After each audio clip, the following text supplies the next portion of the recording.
Hello and welcome to Thought for June the 8th. Our readings are Judges chapters 4 and 5, Isaiah chapter 32 and James chapter 2. And our thought is the effect of righteousness. Our chapter in Isaiah starts with a vision of the ultimate future. Behold, a king will reign in righteousness, and princes will rule in justice.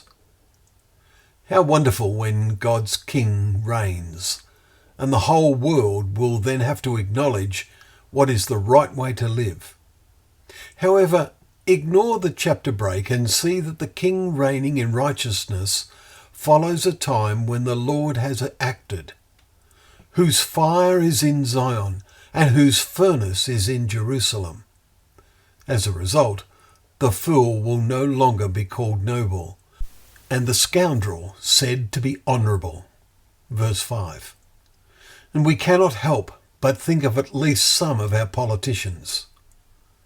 The next verse says, the fool speaks folly, and his heart is busy with iniquity, to practice ungodliness and utter error concerning the Lord. So many have convinced themselves there is no Lord to worry about, and his Son, who is to reign in righteousness, are just figments of human imagination. As a result, they practice every kind of unrighteousness. This attitude will be the state of human minds until the Spirit is poured upon us from on high, we read, and then justice will dwell and righteousness abide. And the effect of righteousness will be peace, and the result of righteousness, quietness and trust forever. Verses 15 to 17.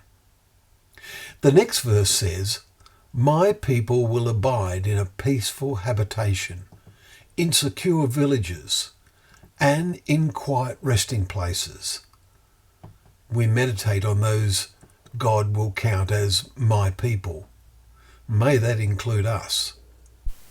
But how much is this world attracting and distracting us? Our chapter in James laments that some were not putting their faith they claimed to have into action, and gives us an example, Rahab.